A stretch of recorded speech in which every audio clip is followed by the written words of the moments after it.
आशुतोष, ये युद्ध के बीच चुनाव हो रहा है, युद्ध का असर पड़ेगा क्या? क्योंकि महंगाई भी हो रही है, सब जगह माहौल युद्ध का ही चल रहा है, चर्चा चुनाव की कम लगता है आपको बंगाल चुनाव में, असम में, बाकी राज्यों में ये मुद्दा एक हो सकता है युद्ध का या इसके असर का? देखिए मानक, मैं इसलिए जो है वो गंभीर नहीं हूं कि युद्ध हो रहा है, बल्कि इसलिए गंभीर हूं क्योंकि मैंने ईद के मौके पर जबरदस्त खाना खा लिया, एकदम यहां तक आ गया है, आवाज भी नहीं निकल रही है मुंह से।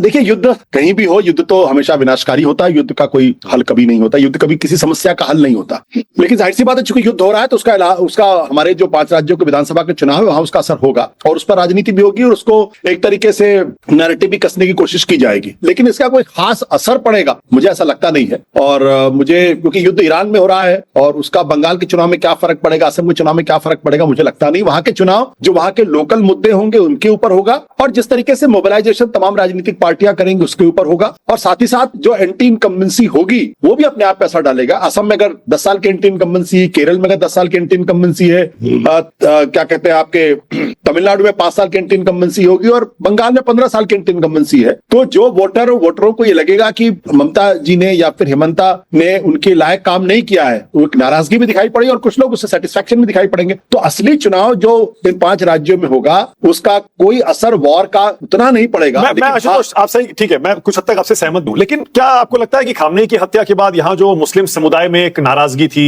फिर हिंदुस्तान की सरकार का शुरू में जो इजराइल की तरफ थोड़ा सा झुकना था, लगता है आपको कि मुस्लिम समुदाय में कुछ ये एक फैक्टर हो सकता है या विपक्षी दल इसका फायदा उठा सकते हैं? नहीं, उसका एक काउंटर सवाल ये हो सकता है, क्या यूजीसी की जो गाइडलाइंस आई थी उसकी वजह से अपर कास्ट नाराज होगा? देखिए ये बहुत सिंपलिस्टिक मुद्दे होते हैं और उस वक्त तक के मुद्दे होते हैं। ईरान में युद्ध हो रहा है तो यहाँ का मुसलमान उससे क्यों जुड़ेगा या क्यों जुड़ना चाहेगा? ठीक है, उसकी अपनी एक नाराजगी है, शिया समुदाय का एक लगाव है ईरान के साथ, लेकिन इसका मतलब नहीं कि वो देशभक्त नहीं है। अगर अमेरिका के अंदर, मान लीजिए हिंदुस्तान के अंदर कोई घटना होती है तो अमेरिका में जो हिंदू बैठे हुए हैं वो उससे लगाव। नहीं, एक सेकंड, मेरा भाई ये कहने का बिल्कुल मतलब नहीं था कि वो देशभक्त नहीं है। मैं तो ये कह रहा हूं सड़कों पर उतरे थे, प्रदर्शन कर रहे थे, तो क्या मुस्लिम समुदाय में ये फैक्टर हो सकता है क्या कि बीजेपी को वोट नहीं देना? वो तो वैसे भी नहीं देता है बीजेपी, तो क्या कोई मुद्दा लामबंद हो सकता है क्या मुस्लिम? किसी तरीके का कोई मुद्दा नहीं होगा। भारतीय जनता पार्टी का जो शासन है, भारतीय जनता पार्टी के प्रति उनका जो रवैया है, वो ईरान युद्ध न भी होता तो भी वैसा ही होता, ईरान युद्ध है तो भी उसका वैसे ही होगा, उसमें कोई फर्क आने वाला नहीं है। ओके। भारतीय जनता पार्टी ने कभी इस बात को छुपाया भी नहीं है कि उनको मुस्लिम वोटरों की जरूरत नहीं है। एक नहीं, कई नहीं, सैकड़ों ऐसे बयान है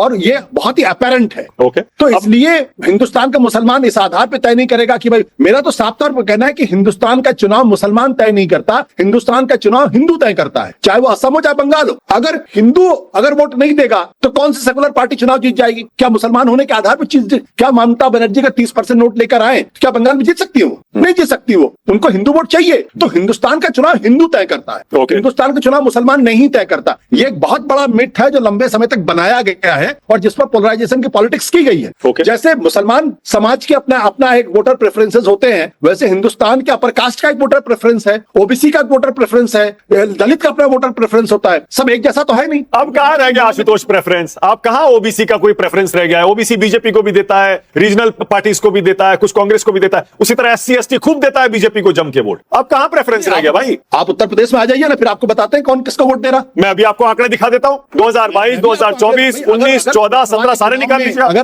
अगर लोकसभा के चुनाव में बीजेपी से ज्यादा समाजवादी पार्टी की सीटें आई तो ओबीसी वोटर ने दिया ना उनको वोट। भाई बीजेपी को तो अपर कास्ट भर भर के वोट देता है, 80% ज्यादा वोट देता है। हम इस पर चर्चा ही नहीं करते। हम मुसलमान वोटबंदी करता है इस पर चर्चा करते हैं, अपर कास्ट वोटबंदी करता है इस पर चर्चा नहीं करते। क्यों नहीं करते? जो आंकड़े हैं वो जीवित आंकड़े तो साफ तौर पर कहते हैं कि अपर कास्ट आज की तारीख में जितना संभव होता है वो भारतीय जनता पार्टी को वोट करता है, उनका वोटर है। जो उत्तर प्रदेश का जो ओबीसी है, दलित है, वो आज की तारीख में उसका प्रेफरेंस कहीं ना कहीं समाजवादी पार्टी और बीएसपी होती है। उसका कुछ वोटरों का विभाजन बीजेपी की तरफ जाता है। बीजेपी को जब बीजेपी को वोटर संख्या कम हो जाती है तो वो हार जाते हैं चुनाव। जो 2019 में जिस तरीके से भारतीय जनता पार्टी ने परफॉर्म किया, 2022 में जिस तरीके से परफॉर्म किया, उस वक्त ओबीसी और दलित ने उनको वोट दिया, लेकिन 2024 में संख्या घटी। अच्छा, संख्या घटी इसलिए आंकड़ों के मुताबिक जो एक अंदाजे हैं, आपको पता है, वैसे सबको पता है कि पता तो चलता नहीं है कौन सी जाति ने किसको वोट दिया या किसने किसको वोट दिया। दिया, लेकिन मैं चैट जीपीटी से फिर पूछता हूं। अक्सर मैं आजकल बहुत इस्तेमाल करता हूं, मैं बार बार कहता हूं, चैट जीपीटी बता रहा है कि लोकसभा चुनाव में 2024 में उत्तर प्रदेश में बीजेपी को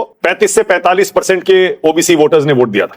मेरा पॉइंट सिर्फ ये था, कोई प्रेफरेंस अब आशुतोष कहां रह गया भाई? बीएसपी का हाल देख लीजिए, या समाजवादी पार्टी जो ओबीसी का एक सबसे बड़ा दल होने का दावा भरती थी, अब कहां रह गया? अब तो सबको वोट। दो समाज के बहुत क्लियर प्रेफरेंसेस हैं। दो, मुस्लिम समाज जो भारतीय जनता पार्टी को वोट नहीं करता, हाँ। और अपर कास्ट जो भारतीय जनता पार्टी को वोट करता है। करेक्ट। उत्तर प्रदेश में सीएसडीएस का डेटा यह कहता है कि 88% ब्राह्मण बीजेपी को वोट करते हैं, 84% जो ठाकुर छत्री जो है वो बीजेपी को वोट करते हैं, और जो आपका बनिया समाज है, वैश्य समाज है, वो 82% वोट करता है हमसे। और मुसलमान समाज ने उत्तर प्रदेश के अंदर सीएसडीएस सर्वे के हिसाब से सिर्फ 70 या 72% तो इंडिया गठबंधन को वोट किया था। तो मुस्लिम समाज से ज्यादा कट्टर तरीके से वोटिंग जो होती है वो अपर कास्ट कर रहा बीजेपी के लिए। हम उसकी चर्चा क्यों नहीं करते भाई? नहीं, करनी चाहिए, बिल्कुल करनी चाहिए। उत्तर प्रदेश के अंदर अपर कास्ट 19% है, 19 से 20% के आसपास है। तो हम सिर्फ मुसलमानों को लेकर क्यों चर्चा करते हैं बार बार? अपर कास्ट के बारे में भी चर्चा करें ना, कि अपर कास्ट कैसे वोट कर रहा है, उसका वोटिंग, वो क्यों बीजेपी को वोट करता है बार बार? क्यों? उसके बीजेपी को वोट करने के पीछे कारण क्या है? ये भी तो चर्चा का विषय। आप ही बता दीजिए ना क्या कारण है, आप मुझसे पूछ रहे हैं, आपको पता है? नहीं, देखिए, भारतीय जनता पार्टी की जो पूरी पॉलिटिक्स है वो मुसलमानों के खिलाफ पॉलिटिक्स है। अब इस पर आपत्ति हो सकती है लोगों को, लेकिन मैं तो साफ तौर पे कहता हूं, तो जो समाज बीजेपी को वोट करता है वो बीजेपी की पॉलिटिक्स को समझ के वोट करता है। सही बात ये है, उसमें कहीं बटपन तो लेकिन है ही नहीं किसी तरीके की। अब क्या ये भी ओवर सिंपलिस्टिक एक असेसमेंट नहीं है आशुतोष, कि जो भी आदमी बीजेपी को वोट कर रहा है वो बीजेपी की एंटी मुस्लिम पॉलिसीज को सपोर्ट करता है? मैंने ये नहीं कहा, मैंने कहा वो बीजेपी के इस पॉलिटिक्स को समझते हुए वोट करता है। मैंने बिल्कुल नहीं कहा कि वो बीजेपी के एंटी मुस्लिम पॉलिटिक्स को लेकर वोट करता है, लेकिन बीजेपी की पॉलिटिक्स ये है। और मैं तो डेटा दे रहा हूं ना भाई, अगर आप 85% से ज्यादा उत्तर प्रदेश का वोटर, अपर कास्ट वोटर अगर बीजेपी को वोट करो, मैं नहीं कह रहा हूं सीएसडीएस का डेटा कहता है, ठीक है, मैं तो डेटा के आधार पर बात करता हूं। ठीक है, ओके। तो वो इस बात को समझते हुए हर्षवर्धन त्रिपाठी, बोलिए पंडित जी, इतने कट्टर क्यों हैं आप बताइए? ये अगला वर्ग जो है इतना कट्टर क्यों है कि सिर्फ बीजेपी को वोट? मैं ये बिल्कुल नहीं कह रहा हूं कि हिंदुस्तान का अपर कास्ट कट्टर है। आपने कट्टर शब्द का इस्तेमाल किया अभी मैं आपको कोट कर रहा हूं ना। मैंने ये कहा, मैं फिर सुन लीजिए, मैं फिर से कह देता हूं। मैंने ये कहा कि भारतीय जनता पार्टी का जो वोटर है, जो अपर कास्ट वोटर है, वो भारतीय जनता पार्टी की पॉलिटिक्स को समझकर वोट करता है। और वो बीजेपी के साथ कट्टरता, मैंने आपको कोट किया भाई, मैंने आपको मिसकोट नहीं किया, आपने कट्टर शब्द का इस्तेमाल किया। नहीं, इसलिए मैंने इसका आपके दर्शक इसका गलत अर्थ निकाल सकते, इसलिए मैंने क्लैरिफिकेशन देने की कोशिश की है। मैं अपर कास्ट को बिल्कुल कट्टरपंथी नहीं कह रहा, बिल्कुल नहीं कह रहा। ये अगर जो आदमी इसको कोट करने की कोशिश करे, गलत कर, मजबूती के साथ वोट करता है। चलिए, मजबूती शब्द ले लीजिए, बहुत मजबूती के साथ वो बीजेपी की पॉलिटिक्स को अलाइन करता है। ठीक है, ओके, ऑलराइट। हर्षवर्धन जी बोलिए पंडित जी। हर्ष जी ने अपने तर्कों के बाण निकाल लिए। मैंने कहां से शुरू करूं? सबसे पहले तो ये कि नया मुल्ला ज्यादा प्याज खाता है, तो आशुतोष को सेकुलर दिखने के लिए आज ईद पे इतना खा लिया जैसे रोज भूखाए घूमते हैं और पेट खाली करके घूमते हैं। बड़ा विचित्र है ये, मतलब ये सेकुलर फ्रॉड सेकुलरिज्म ऐसा हावी है कि डिबेट में कह रहे हैं कि ईद पे इतना खा लिए कि बोला नहीं जा। खैर, अच्छा है, ये वो चाहते हैं, उनकी वही छवि चाहते हैं, वो अच्छा है, आजकल ये चल रहा है। दूसरा ये है कि कितना सुंदर तरीके से उन्होंने बोला और मुझे तो बड़ा अच्छा लगा। उन्होंने कहा कि ब्राह्मण इतना, ठाकुर इतना, बनिया इतना, सब उन्होंने बताया। तो जैसे मुसलमान कुछ बच के भाजपा को वोट दे देता है, वैसे कुछ बनिया है जो आशुतोष जी जैसे जो भाजपा के साथ नहीं खड़ते। क्योंकि जाति की बात कर रहे हैं तो मैं कर रहा हूं, नहीं तो मुझे अच्छा नहीं लगता। हमारे वरिष्ठ हैं, जाति की बात करूं उनकी बिल्कुल अच्छा नहीं लगता। लेकिन चूंकि उन्होंने ब्राह्मण, ठाकुर, बनिया इनका नाम ले लेके कहा, और भारतीय जनता पार्टी को देश में क्या पिछड़ों का मत नहीं मिलता है? भाजपा तो हिंदू बात करती है, लेकिन आशुतोष जी ने कितने सुंदर तरीके से कहा, और गलती से उनसे कट्टर वाला निकल गया, आपने पकड़ लिया, तो उनका अरे मैसेज ना गलत चला जाए, तो अपनी छवि का ख्याल आ गया। राजनेताओं से अधिक अभी आशुतोष जी अपनी छवि का ख्याल, खैर पहले राजनेता रहे हैं, तो मैं तो कहता हूं राजनीति जाती नहीं है, हमारी तो शुभकामनाएं भी आगे के लिए भी। लेकिन मूल बात क्या है? कितना भी बड़ा विद्वान पत्रकार हो, वो मुसलमान बोलता है और हिंदू जाति में बोलता है, कभी वो मुसलमानों में जाति में नहीं बोलता। मैंने आज तक टीवी डिबेट में नहीं देखा, जैसे ही आता है वो कहता है मुसलमान, फिर कहता है ब्राह्मण, ठाकुर, बनिया, अगड़ा, पिछड़ा, दलित। ये क्या है भाई? और आप सोचिए ना, आप लोग ये बोलते बोलते इतना आपने बता दिया कि जो दर्शक है, जो मतदाता है, जो अलग अलग समाज के लोग, सब समझ गए हैं, अब ये वाला चलता नहीं है। और फिर आप कहते हैं आप लोग दूसरी डिबेट लेकर आएंगे कि मुसलमान को पिछड़े में क्यों नहीं शामिल कर रहे हो भाई? वहां भी तो पिछड़े लोग हैं, कितने गरीब लोग हैं, दोनों कैसे चलेगा भाई? और ये स्थिति तभी उत्पन्न होती है जब नया मुल्ला ज्यादा प्याज खाता, जब वो डेटा की बात कह के डेटा छोड़ सबकी बात करता है। और तो फिर मैं आपसे पश्चिम डायरेक्ट बंगाल पूछ का लेता हूं, चुनाव। मैं आपसे डायरेक्ट पूछ लेता हूं फिर जी, जी। क्या मुस्लिम ईरान वाले युद्ध को सोचकर समझकर हिंदुस्तान के 5 राज्यों के चुनाव में वोट करेगा? क्या प्रभावित होगा उससे? क्या नहीं, यहां मैं आशुतोष जी से सहमत। वो पहले से ही वैसे ही वोट करता है। ईरान वरान वो दूसरे उसको नहीं, वो तय करके बैठा हुआ है। अब उसके लिए कट्टर पता नहीं आशुतोष जी कहते हैं कि नहीं कहते, लेकिन वो तय करके बैठा हुआ है, उसकी लाइन क्लियर है। और मुझे लगता है कि ये सबका लोकतंत्र में अधिकार है। लेकिन ये सवाल हम लोग बार बार पूछें कि अच्छा ये बताइए, चलो ठीक है, गाजा में बड़ी चिंता है, ईरान में बड़ी चिंता है, भारत में डेवलपमेंट को लेकर मुसलमान धरना प्रदर्शन क्यों नहीं करता भाई? पश्चिम बंगाल में फैक्ट्रियां बंद हो गई, वहां के लोगों को रोजगार खत्म हो गए। पहले हमारे उत्तर प्रदेश से ज्यादातर लोग बंबई और दिल्ली और दूसरी जगह जाने के बजाय कलकत्ता जाते। हर परिवार में 3 पीढ़ी पहले, 2 पीढ़ी पहले अगर कोई गया है काम करने तो कलकत्ता गया है। क्यों नहीं जाते भाई? अब फैक्ट्रियां बंद हो गई, आज तक उसकी चर्चा हमने विद्वानों को टीवी पर करते हुए देखा ही नहीं। मैं एक रिपोर्ट देख रहा था, सारे बड़े घराने वो गायब हो गए कलकत्ता से। एक समय में वही सबसे बड़ा सेंटर हुआ। जैसे आज हम लोग कहते हैं ना, मैं आपको एक तथ्य के लिए बताता हूं जिससे दर्शकों को भी थोड़ा समझ में आया है। जैसे हम कहते हैं एक समय में financial capital Mumbai, financial capital Mumbai होते हुए भी उसके पहले क्या था कि सबसे ज्यादा जो अमीर लोग रहते थे वो कलकत्ता रहते थे, फिर मुंबई रहने लगे,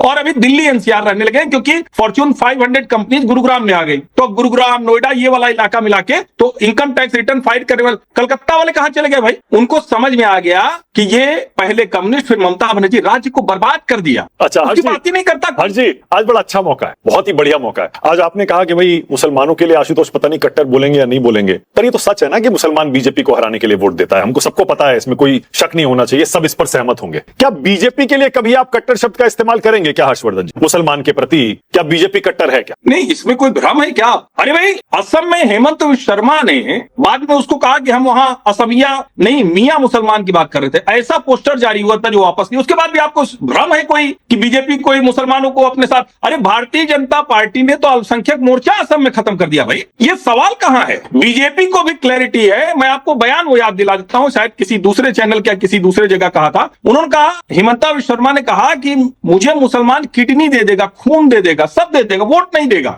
आगे कहते हैं कि 10 साल बाद वो समझेगा कि वोट तो हमको इन्हीं को देना चाहिए था। तो इसमें कोई भ्रम नहीं है। किसी नेता ने बताया था, किसी नेता का की बात। अच्छा, हिमंता का है, हेमंत विश्व शर्मा, अच्छा, हेमंत विश्व शर्मा। ओके। हाँ हाँ, अच्छा। और वो ये भी बताते हैं कि 30 साल से मेरा ड्राइवर मुसलमान है। हाँ। आप मतलब ये आप चाहे जो समझ लीजिए। अच्छा। कहीं न कहीं देश के मुसलमानों को लगता है कि हमारी पार्टी कांग्रेस से टूटे तो कोई ऐसा वर्ग पकड़ते हैं जो देश, मतलब उनको नेशनलिस्ट पॉलिटिक्स मुसलमानों को नहीं चाहिए। All right, okay. सतीश के सिंह, आशु कुछ कहना चाह रहे हैं? आगे बढ़ जाए, आशु बोलिए जल्दी से। हाँ, नहीं, मैं पश्चिम बंगाल को लेकर बात हो रही है तो मैं इतना ही कहना चाहता हूं कि 2 लाख भारतीय हर साल भारत छोड़ के जा रहे हैं। यह आंकड़ा भी हमारे पास है। और अगर भारतीय जनता पार्टी की कैबिनेट में, भारतीय जनता पार्टी की मेंबर ऑफ पार्लियामेंट में अगर एक भी मुसलमान नहीं होगा और उसके बाद भारतीय जनता पार्टी कहती मैं इंक्लूसिव पॉलिटिक्स करता हूं, सबको साथ लेके चलता हूं, तो ये तो एक तरीके से झूठ हुआ ना। सच्चाई तो बिल्कुल अलग है। हिमंता विश्व शर्मा क्या असम के अंदर करेंगे पूरी दुनिया को मालूम है, और भारत और बीजेपी का शीर्ष नेतृत्व उसको देख रहा है। क्योंकि बीजेपी ने जो सबसे गड़बड़ काम किया है कि भारत के पूरे लोकतंत्र को सिर्फ चुनावी लोकतंत्र में तब्दील कर दिया है। बस आप चुनाव जीत जाइए, उसके बाद आपके सारे गुनाह माफ। आशु तो सब पार्टियां करती हैं, सिर्फ बीजेपी थोड़े करती है। आशु तो सारी पार्टियां चुनाव जीतने के लिए सारी हदें पार करती हैं। कौन सी ऐसी पार्टी है देश में जो बड़ी लोकतांत्रिक है और चुनाव जीतने के लिए कोई सीमा नहीं लांघती है? बताइए। बीजेपी का सारा तर्क यही है कि अरे भाई तुम तो इतने बार से हार रहे हो, तुम्हें बोलने का अधिकार नहीं है। मैंने 2014 के पहले यह तर्क पहले कभी नहीं सुना कि लोग बीजेपी के बारे में कहते हो तुम तो इतनी बार चुनाव हार चुके हो, अटल बिहारी वाजपेयी, तुमको तो नेता विपक्ष होने का अधिकार नहीं है। ये जो तर्क आ गया है, भारत का पूरा लोकतंत्र चुनावी लोकतंत्र हो गया है। ओके, हर्षवर्धन त्रिपाठी, हर्ष जी जल्दी से बोलिए। सरकार कोई जवाब नहीं, हम चुनाव जीत गए, बस हमारे सारे गुनाह माफ। जी जी। मानक भाई,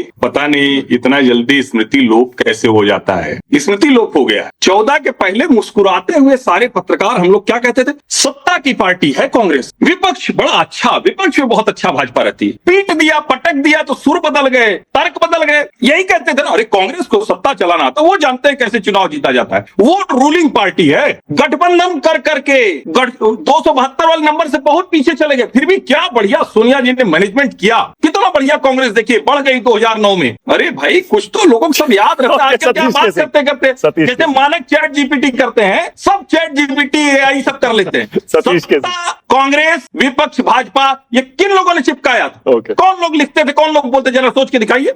सतीश के सिंह, जनता समझती है, सबको पहचानती है।